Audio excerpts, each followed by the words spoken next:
പ്രകൃതിയെയും മനുഷ്യനെയും ഒരുപോലെ സ്നേഹിക്കുന്ന ജനകീയ ഡോക്ടറാണ് കാസർഗോഡ് ഏത്തടുക്കയിലെ ഡോക്ടർ മോഹൻകുമാർ. പശുക്കൾക്ക് തീറ്റ നൽകിയും കൃഷിക്ക് വെള്ളം നനച്ചുമാണ് ഡോക്ടറുടെ ദിവസം ആരംഭിക്കുന്നത്.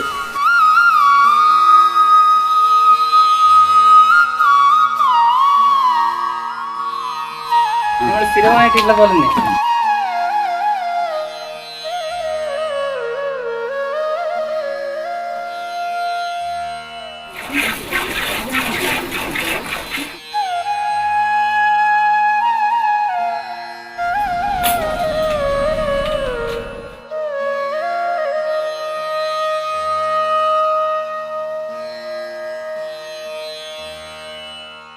എൻഡോസൾഫാൻ കീടനാശിനിക്കെതിരെ ആദ്യമായി പ്രതികരിച്ച ആരോഗ്യ പ്രവർത്തകനാണ് ഡോക്ടർ YS മോഹൻകുമാർ.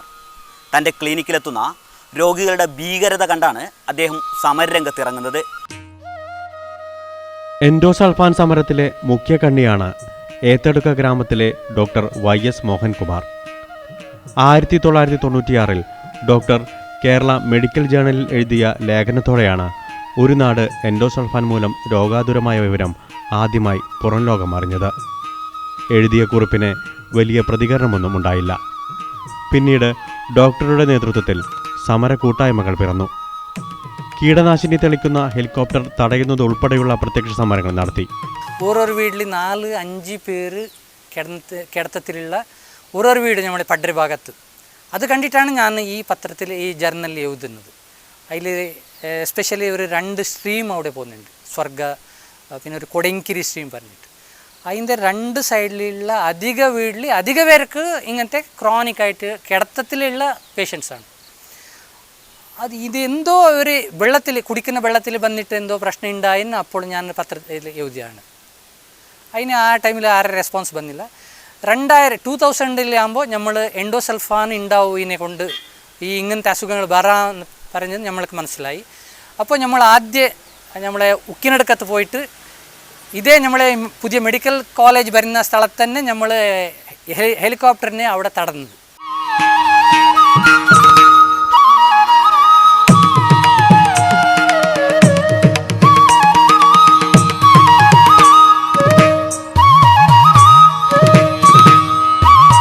നഗരത്തിൽ പഠിച്ച് സ്വന്തം ഗ്രാമത്തിൽ തിരിച്ചെത്തിയ ഡോക്ടർ പരമ്പരാഗത രീതിയിലാണ് ചികിത്സ ആരംഭിച്ചത്. ഡോക്ടറുടെ മുത്തച്ഛൻ നാട്ടിലെ പ്രധാന വൈദ്യനായിരുന്നു. രോഗിയുടെ രോഗം മാത്രമല്ല, സാമൂഹിക പരിസരം കൂടി മനസ്സിലാക്കിയായിരുന്നു ചികിത്സ. മരുന്നുചീട്ട് രോഗിയുടെ കൈവശം നൽകുന്ന രീതിയല്ല ഡോക്ടറുടേത്. 31 വർഷം മുമ്പ് ഗതാഗത സൗകര്യം പോലുമില്ലാത്ത നാട്ടിൽ പുറത്തുനിന്ന് മരുന്ന് ലഭിക്കാൻ ബുദ്ധിമുട്ടാണ്. രോഗിയുടെ രോഗവിവരങ്ങളും ചികിത്സാരീതിയും കടലാസിൽ കുറിച്ചിട്ട് ഡോക്ടർ തന്നെ ക്ലിനിക്കിൽ സൂക്ഷിക്കും. രോഗി വീണ്ടും ക്ലിനിക്കിലെത്തുമ്പോൾ രോഗിയുടെ മരുന്ന് ചീട്ടിൽ പുതിയ വിവരങ്ങൾ കൂടി രേഖപ്പെടുത്തി പെട്ടിയിൽ സൂക്ഷിക്കും.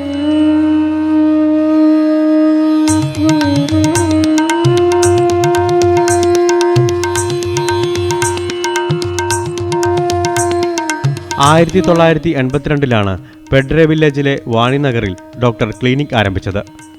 2 രൂപയായിരുന്നു അന്ന് ഫീസ്. ഇപ്പോൾ 20 രൂപയാണ്. ഏത്തടുക്കയിലും സ്വാർഗയിലും ക്ലിനിക്കുകളുണ്ട്.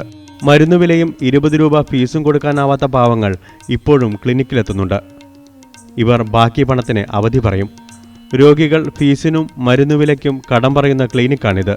ഒരു പ്രാവശ്യം എനിക്ക് തോന്നുന്നുണ്ട്, എൻ്റെ ഫ്രണ്ട്സുള്ള വലിയ മെഡിക്കൽ കോളേജിൻ്റെ ഡീൻ വരെ ആയിട്ടുണ്ട്. അടുത്ത വൈസ് ചാൻസലർ വരെ അന്ന് ഇവരുണ്ട്, എൻ്റെ ക്ലാസ്മേറ്റ്സ്.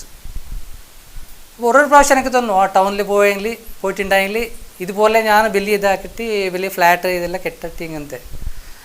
ബട്ട് ഇവിടുത്തെ ഈ നാട്ടുകാരെ അവസ്ഥ നോക്കുമ്പോൾ ഈ 3 വില്ലേജസ് എത്ര ഗ്രാമങ്ങൾ, ഈ അതിൻ്റെ തൊട്ടടുത്തുള്ള ഗ്രാമങ്ങൾ, ഈ റൂറൽ ബാക്ക്വേർഡായിട്ടുള്ള ഇപ്പോൾ എത്രയോ ഇവിടെ അഡ്വാൻസ് ആയിട്ടുണ്ട്, ഡെവലപ്പ് ആയിട്ടുണ്ട്. ബട്ട് ആ 30 വർഷക്കാലം മുമ്പേ ബാക്കിൽ നോക്കുമ്പോൾ അവരവസ്ഥ നോക്കുമ്പോൾ ഞാൻ എപ്പോൾ പറയാനുണ്ട്, നമ്മൾ മുകളിൽ നോക്കാൻ പാടില്ല, താഴെ നോക്കണം.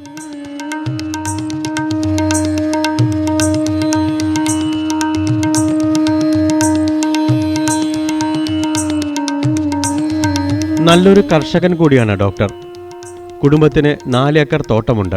കവുങ്ങും തെങ്ങും കൊക്കോയും കുരുമുളകും വാഴയുമെല്ലാം തോട്ടത്തിലുണ്ട്.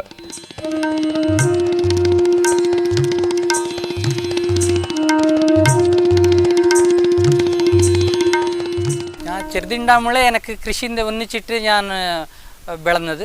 അപ്പോൾ എനിക്ക് അച്ഛനാണ് ഇതിനെ മെയിനായിട്ട് എനിക്ക് ഒരു സപ്പോർട്ട്, ഒരു മോട്ടിവേഷൻ കൊടുത്തതെന്ന് പറയാം. ഇവിടെ നാട്ടിൽ തന്നെ നിൽക്കണം. ഇവിടെ ഞാൻ വരുമ്പോൾ ഇവിടുത്തെ 32 വർഷം മുമ്പേ ഇവിടുത്തെ നമ്മൾ ഇമാജിൻ പോലെ ചെയ്യാൻ പാടില്ല, കഴിയില്ല. അത്ര ഒരു ബാക്ക്വേർഡ് ഏരിയ ആണ് ഇത്. ഇവിടെ റോഡിൽ ഉണ്ടാവില്ല. ഞാൻ നേരത്തെ പറഞ്ഞ പോലെ 2 വർഷം ഞാനെന്നെ നടന്നിട്ട് എൻ്റെ ക്ലിനിക്കിന് 10 kilometre daily up and down ആക്കിയവന്. ദിവസവും രാവിലെ 6 മണിയോടെ പശുത്തൊഴുത്തിൽ നിന്നാണ് ഡോക്ടറുടെ ജോലി തുടങ്ങുന്നത്. പശുക്കൾക്കായി റേഡിയോയും തൊഴുത്തിൽ സജ്ജീകരിച്ചിട്ടുണ്ട്.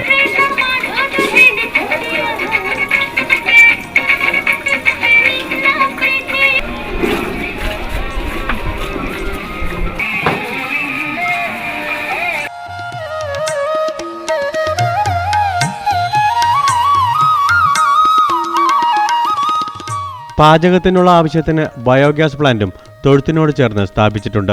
വീട്ടിൽ വർഷത്തിൽ 2 പാചകവാതക സിലിണ്ടർ മാത്രം മതി.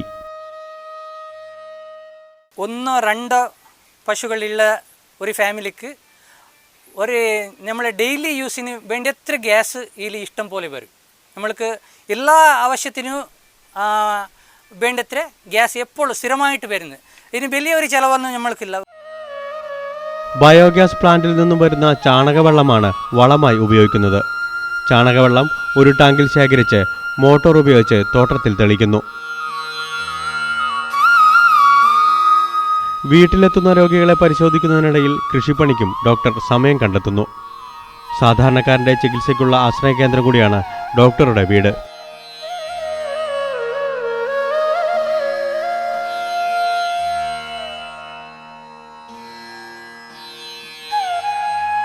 ഗ്രാമങ്ങളിൽ സേവനം ചെയ്യാൻ ഡോക്ടർമാരെ കിട്ടാത്തതിനാൽ ഗ്രാമീണ ഡോക്ടർമാരെ സൃഷ്ടിക്കാൻ സർക്കാർ പ്രത്യേക കോഴ്സ് തുടങ്ങുമ്പോഴാണ് ഇങ്ങനെയും ഒരു ഡോക്ടർ. മണ്ണിനെ സ്നേഹിക്കുന്നവർക്കേ മനുഷ്യനെ സ്നേഹിക്കാനാവൂ എന്നാണ് ഡോക്ടറുടെ മതം. മണ്ണിനെയും മനുഷ്യനെയും ഒരുപോലെ സ്നേഹിക്കുന്ന ഡോക്ടർ യഥാർത്ഥത്തിൽ ജൈവ മനുഷ്യൻ തന്നെ.